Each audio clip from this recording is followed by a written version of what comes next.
if you haven't heard yet, Evanston, Illinois is now giving out reparations in the form of housing and paying off debt. So what they're doing is they've taken the money that they have from the weed sales in Chicago. Weed. In Chicago. $10 million. $10 million of weed. $10 million. Where'd they get the weed from? It's legal. They grew. Oh, it's legal in Chicago. It's legal. So they're taking the money that they've made off the weed. Okay, gotcha. And they're taking 4% of that $10 million. I thought the government was out on the corner going, "Hey, you want to hit? You want to hit? What you got? What you got? What you got?" Nah, man, the government the one that grew it. Okay, the government grew it. All right. So they said we're gonna take 4%, $400,000, and we're gonna give it to the black community to build their housing because they realized that redlining happened and things were unfair. So we said, hey, we're going to give $25,000 to per person to put towards their person to put towards a new home. There's millions of people in Chicago, or just this little town? Just this little town. So there's only 14,000 people in Evanston, Illinois. And they're calling it what? Reparations. What kind? They're not reparations. They're not reparations. And that's what everybody's upset about. They're not reparations. That's not reparations. No. So that's called discrimination. Yes, exactly. Because they're basically saying that they don't know how to manage their money. So let's make them put it into a property. So they're only getting the money. Oh, this is something else. Okay. Oh yeah. So they're only getting the money. How much are they getting? $25,000. Okay, they're only getting the $25,000 if they buy a house or pay off debt on a house, or buy a house or pay off a house. Okay, and that's all. They just gotta live in Evanston and be black. Yep. Oh, they have to live in Evanston or have lived in Evanston from 1919 to 1969. So it's either or that's the rule? No, that's the rule. But if you lived in Evanston as my father through that time, and I'm linked to you, I can get it as well through that linking because it's generational. Okay, $25,000. $25,000. I wonder what the average home value is in Evanston. But that's not really the issue, is it? No, because even if it was, it's not too much. It's about enough to put on a down payment, as we talked about in our last one. But the reason why I wanted to come to you was, as an investment, would that $25,000 be enough? Or would that be, what would you advise if that was in Toledo and people came to you with all these grants that are going straight to the bank? It's not even a check in your hand. It's going to the bank. Okay. And they say, hey, I got this money. How should I invest it properly? If they have a choice, because you're saying they don't have a choice. Yeah. Right. You're saying they have to put it on a property or buy a property, right? Yep. So you're saying if they have a choice, or are you asking me, is it better to put it on a property or to invest it? No. They have to put it on a property. I know, but what are you asking me? So I'm asking you, I just got this $25,000. Okay. And I need to get my situation right to maneuver properly so I don't just throw it in a property and come out ass out and just give my money right back to the government, which is probably part of their little ploy. Yeah, well, I guess for everybody that, let's say we're following the rules and you can't invest it or put it anywhere else. Because my first answer would be to start a business, but that's neither here nor there. So you have to put it in real estate. So I'm going to say that the people that own a home, it's easy peasy, right? You get the money, you put it on your house, and you pay off your mortgage. If you don't have a mortgage, you need to go get a $25,000 mortgage so you can get your money back and let them pay that off, and then now you have $25,000. If you don't own a home, but you qualify as being a descendant or an actual person that lived there between 1919 and 1969, you said? Correct. Yep. Okay, if you happen to qualify under those criteria, then you have to hustle hard to get yourself in the right financial position to be able to go get that pre-approval letter. Yeah. Right? Exactly. So, $25,000, we talked about this last session that we had about real estate, and that is going to get somebody $100,000 house, because you said 20% down, right? Yep. So $25,000 is going to get somebody a $100,000 house. I don't know what the property values are in Evanston, but I would imagine if you're just getting started, you've never owned a home, $120,000 house is probably a pretty good size house, for somebody just getting started with maybe a young family or single. So, I would say, look, you got to do everything that you can to get your credit over 700. Okay. Because they're going to take, and you know this, so I'm really talking to you all. They're going to take the high score and the low score, kick it out. They're going to take your middle score. So your middle score needs to be well over 650. So let's just round up to 700 so that you can get better rates, and you have more options. So now you have your 20% down. Based on what we talked about, you want to go find the neighborhood you want to live in, and you want to buy the worst house on the block. Yep. Right? Yep. So the rules really technically don't change. It's still not reparations. I don't care, whatever else we're talking about. That is redlining. That's housing discrimination. That is a play on words for emotional benefits that's probably going to backfire. All right. So now that we got the money out the way, I want to talk the real. All right. All right. Yep. So the other side of the coin is that although the passed 8-1, so it's almost unanimous, there are a lot of people who didn't like it, and the one person was an attorney who was a black attorney in Illinois. And she's basically has your stance that's like, this is not reparations. Right. This is a plan that has not had a lot of time backed into it, not a lot of thought backed into it, and we want to basically go another route. And if we're going to call it reparations, let's act like it's reparations and not just I'm sorry for redlining. Well, I think that if there is a distinct problem, and the problem would be discrimination, right? The problem would be some people got screwed because of redlining, and they couldn't buy housing, or they had to buy out on the outskirts, or they just got eliminated. I think that, I don't know if 25,000 is the number. I don't know what the town's budget is, and I don't know what the average housing is. I think all these numbers play into how much. I know that I read that it said the average white person makes $440,000 more than the average black household. That's today, but what about 1919 to 1969? True. Right? So depending on those mathematical equations, I wouldn't be able to say, hey, this is fair, this isn't fair. And I'm not saying she's right or wrong. What I really am saying is that I think that they shouldn't call it reparations. They should call it housing discrimination reparations, or they should call it housing discrimination settlement for people that were discriminated against as their way to do that. I think that they should give the people the $25,000 and let them decide what they want to do with it. They probably would come out better as a city or government, because most people are going to take 25 grand and poof. It's going to go so fast, it's crazy. It's just what people do. Yeah. So having them, kind of forcing them to do it in real estate is probably a benefit, but there's always ways around things. I can go and get a $25,000 equity loan on my home, and they put that on there, and I go take an equity line on it. So it's not like it's going to really handcuff people from being able to maneuver, as long as they have good credit and a good realtor and a good mortgage person. So, I would have to read more, and I have read zero. You just came in and said, hey, I want to holler at you about this and get your raw, understanding or position on it. I just think that they should. I think I'll actually like it, except for the fact you're calling it reparations. Right. Personally. Right. If it was a grant or anything else. Not even a grant, because that's like a gift. You owe me for messing up my grandpa's grandma. Yeah. So, because the thing is that if you would have bought a house, and this is something that you can actually do, or people should do or should consider. If you bought a house in 1919, 1920, 1930, like the average white person did, that was their fortune. Right? They bought that house for $25,000, and that house is worth $500,000. Yep. Well, they're not giving black folks $500,000 or the growth of a property value from here to there. They're not giving that. So, is it fair? No. Has anything ever been fair? No. So, again, it's not reparations. So let's just agree that that's the case.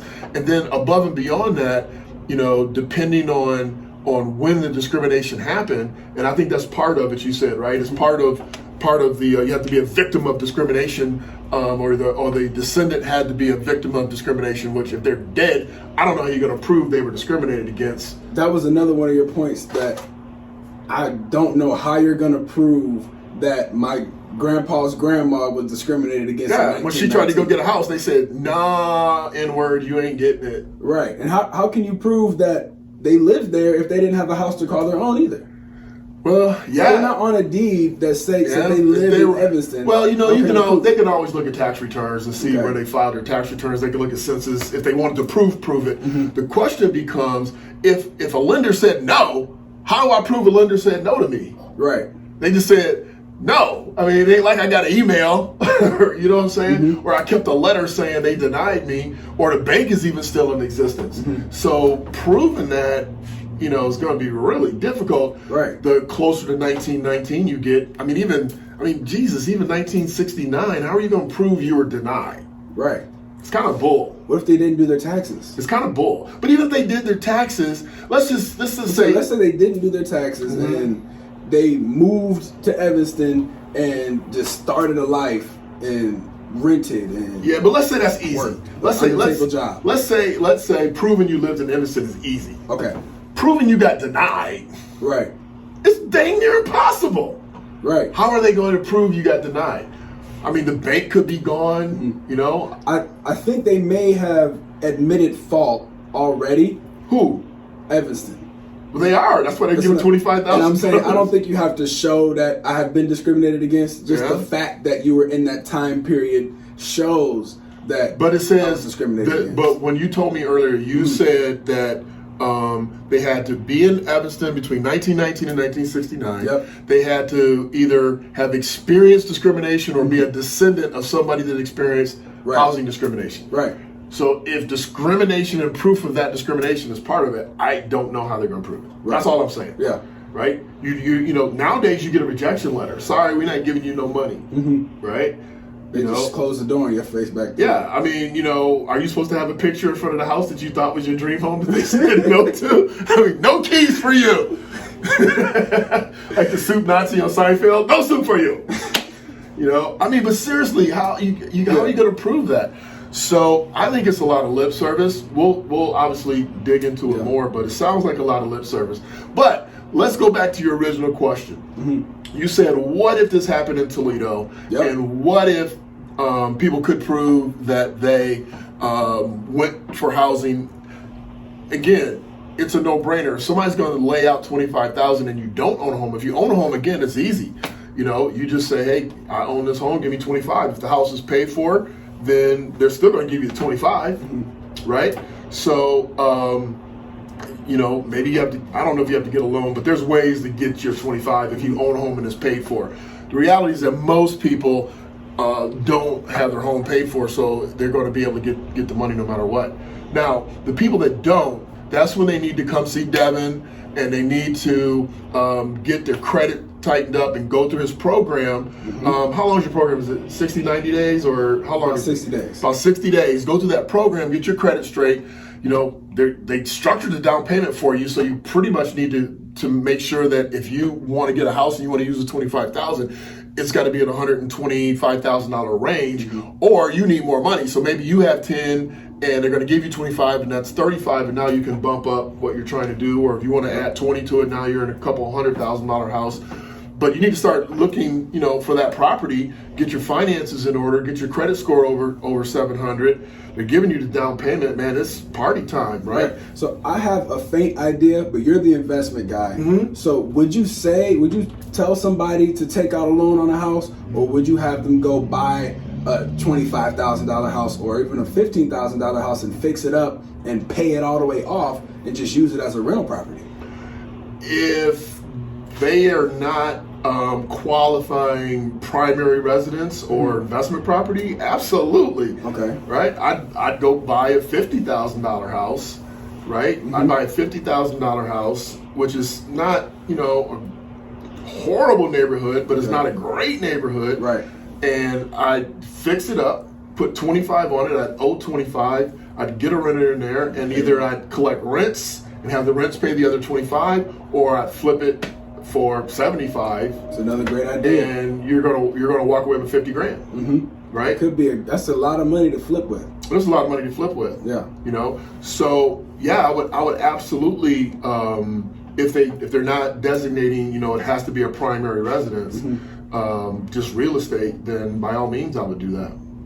Hey, one of the best things that I took from what you said is you said you would pay off and take out a line of credit and go buy another property with it. Absolutely. For all the homeowners out there, that is such great advice, and advice to become an investor as well as a homeowner with your house almost paid off. You know, I preach this, but in this scenario, we never really talked about it. But you know, how can I have my money making me money? Right. How can my money be making me money while I'm asleep? Well, if you're collecting rents, then while you're working, money's coming into you. While you're sleeping, money's coming into you. While you're doing your play, money's coming into you. There's no better feeling in the universe to be playing golf knowing that you're making money. Living the dream. Right? Living the dream. So absolutely, you can always be thinking about how your money can be making you money, and be creative with it, and go see consultants like myself, like Dev, on how to get those things done. I mean, it's imperative that you're thinking that way, especially when, and you think about that way with every dollar, not just $25,000 that might be coming, the 1,400 stimulus checks, right? The unemployment checks. They got $600. Meaning unemployment. They collected it last year. They got $600 extra a week. So they got their unemployment plus $2,400. And I guarantee you, I put my life on the line, that 70% of those people don't have that money. Right. And I really would say 80, but I like to live, so I want to do something I know guaranteed I can guarantee. Right. 70% of those people do spend every dime of that. Right? They don't want to go back to work because they were making more money at home than they were going to work. Right. I mean, I had clients come in here saying they wanted financial advice, and when I start talking about their revenue, they're like, "Well, I don't want a second job, or because then I'm not going to get my unemployment, and I'm making more money doing that, twiddling my thumbs." Screwy mentality. Right. I mean, really. Because it's going to stop. It's going to stop. It's going to stop. So, real entrepreneurs, real business-minded people that really want to get ahead, will take advantage of those opportunities because they're once-in-a-lifetime opportunities. These people get $25,000. It ain't never going to happen again. Right. Right? Right. This is not going to happen again. So, bringing up that point, this is one of my fears, that it is going to happen again in multiple cities, and they're going to take the name of reparations, and that's just going to murder any chance that we do have of actually getting real reparations as a black community. Yeah, you know, we've talked about that part offline, which is probably why you asked me. It's not going to happen, man. They're not giving no N-words, no money. I grew up on the Chappelle Show. I'm rich, bitch. I want it, man. I know you want it, but that's why I'm always in your head for you to go get it. You go get it, you go make it, you go earn it, and if somebody gave you something like we're talking about with the 25 in Evanston or the stimulus, that's ice cream for you to do even greater. Right. They're not giving nobody no reparations. Right. It's not going to happen. It's not going to happen. They can't calculate they can't calculate the number. Right. Right? You can't calculate the number. You know, what, 40 acres and a mule? Was it $300, 40 acres and a mule, or 48? Yeah. 40 acres and a mule. I mean, they can't calculate the inflation on that. Right. Right? What is that compared to? They said, somebody said, well, $380,000 or something was a number that was thrown around. I mean, of course, every black person in America would love to get $380,000, but it's not going to happen. And so why we are spending our time, it's the shell game, right? Right? So you have the 3 shells, they keep moving them around, and they say, oh, this is the shell for your potential reparations. They just keep moving it around, and you just keep watching the shells. Meanwhile, life is going on behind you, right? Meanwhile, somebody's making those shells and selling them to you so you can play the same game with somebody else. So somebody's getting rich off the game, and there's nothing under the container when you pick the one you think it is. Right. There's nothing under there. So am I, Nostradamus with a seeing eyeglass that says guaranteed? No, but it's not going to happen. It's not going to happen. So before they gave us a dime, they got to give the Indians some money. Right. They gave them some land and the ability to do the casinos and a bunch of liquor. And I'm not trying to be mean, but the statistics are, I mean, it's over 50% of our native population are alcoholics because they stole their identity, they stole their culture, they stole their rituals.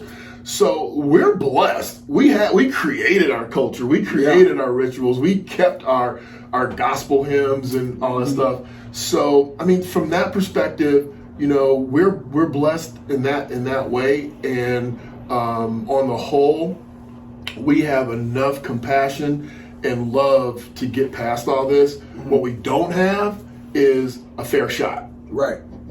I mean, let's be honest. Women don't have a fair shot at equal pay, no matter how much they talk about it. And blacks don't have a fair shot of anything unless we put on some basketball shorts. Unless we put on some basketball shorts and gym shoes or I mean, I'm just serious, right? Unless it's physical, we don't have a fair shot. I mean, you can be as bright as the next guy and they're going to press you hard. Yeah. Right? You're going to get pressed hard. As soon as they see a picture of you, it's like, we think Billy Bob's the guy. I'm just saying. Yeah, that's my opinion. Yeah. So, you take your blessings where you get them, you multiply them, you focus on what you're doing, and if each and every one of us individually leveled up our abilities, individually, collectively, we would be amazing. Yeah. I mean, we already consume and spend in the trillions. Yeah. Right? But it could be way more than that, number one. And we could be doing more business with one another, just like all the other communities. Whites do business with whites. Yeah. Right? Jews do business with Jewish people. Yeah. And that's not exclusively, but it's primarily... Like, we have the shortest black dollar circulation. The dollar. It's now, in half a second, man. Now, okay, so I read about that, and because I was purporting that, and they said that i.e. some future studies said it wasn't quite 6 hours. It was longer than that.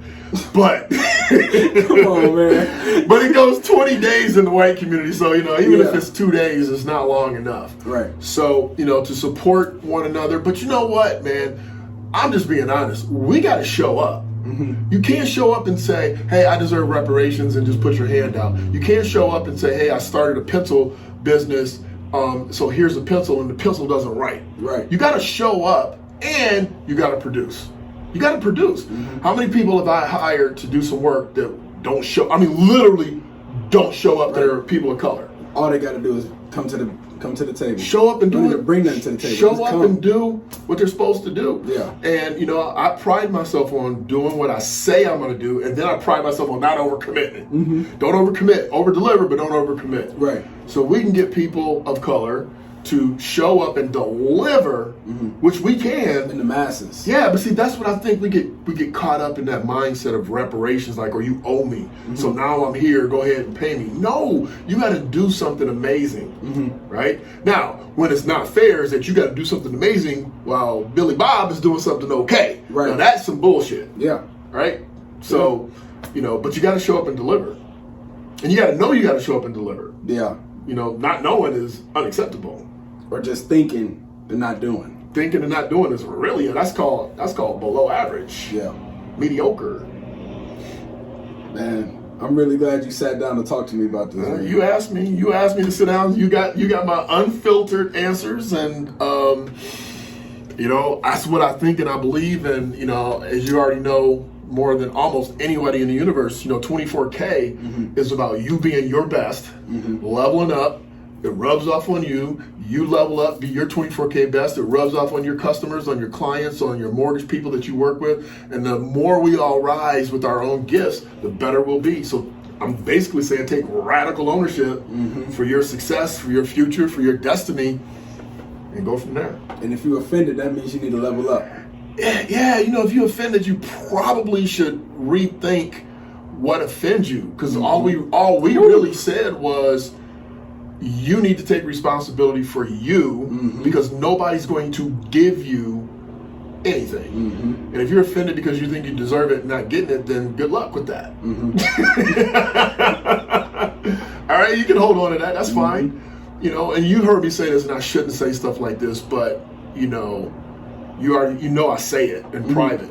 We need people to work in the grocery store. We need people to work at the gas station. We need people that don't want more out of life to help us do the things that we need to do because we want more out of life. Right. You need those people. Right. So, everybody can't be a rock star like you. Because I don't want to be in the crowd, man. I want to be on the stage. You don't want to be in the crowd. Simple as that. You can't get seen in the crowd. But I couldn't be me without the crowd. But you can't be you without the crowd. And that's why you're nice. And that's why you're respectful. And that's why you treat the janitor the same way you treat the CEO, with respect and with kindness. The only people I don't mess with are stupid people. Right. Right. And most of them are stupid on purpose. That's the thing, man. I don't know. I don't know. I just think that you think it's a decision? Well, in all honesty, we were talking about stupidity. We're talking about making the choice not to expand your reality. So, let's take a serious statement. Okay. Let's take a KKK kid. So a child of a KKK family, right? So all that kid knows until he's 18, 19, 20 is that, that the Aryan race is the race and everybody else sucks. Yep. I mean, that's all that kid knows. That's all he was taught. It's all his friends. His friends are all, so that's his whole community, right? So that person they're not stupid. That's what they were taught. But to say that as that person elevates throughout life and experiences the lies, other people are smart, other people are kind, other people are nice, other people are people. We all bleed the same. If you don't take that exposure and experience and those life experiences and start making some decisions that somebody was lying, and all these billions of people can't be lying, so it had to be your community. And then just but to simply start to make regular changes in your thought process and your heart and your mind is just being lazy. Right. And so then you become stupid. Now that's where stupid comes in. Right. Now you're just stupid because you decided to ignore the truth. So to bring that full circle, if this $25,000 comes in your community and you don't reach out to somebody and you don't make the change to your personal life, your personal budget, your personal savings to maximize that $25K, right? Then take the money. They can call it whatever they want. They can call it N-word handouts. Come on, man. Take the money, but do something amazing with it. Yeah. Right? Yeah. I mean, I'm being serious. They can call it whatever they want. It's not. And I get what you're saying. If you're saying, hey, the community is upset because they're still holding out for real, I'm doing air quotes here, you're doing real reparations, okay. But, just understand and tell yourself the truth. It's not reparations, but I'm going to get 25 grand. Yeah. That's just why we need people like her to stand out. Yeah. So we can still get it. Yeah. But we can make that statement that this isn't that. Absolutely. Yeah. I don't disagree with that for 1 second. Yeah. And I don't disagree if she truly believes that it's wrong and they should take the money at all. That's I think everybody deserves their opinion. But everybody that comes by my house with a clipboard that says you get 25 grand, I'm standing there with the the publisher clearinghouse check with a smile, like, yep, my N-word check. I'm just saying. Yeah. Right? Take the money. Level up your life. Yeah. You level up your life and then you make a change for everybody else. Not just for yourself, but for everybody. This is all about all of us. It's a collective. And that's what people don't get. We're in it together. You level up yourself to improve the collective. Amen. Amen.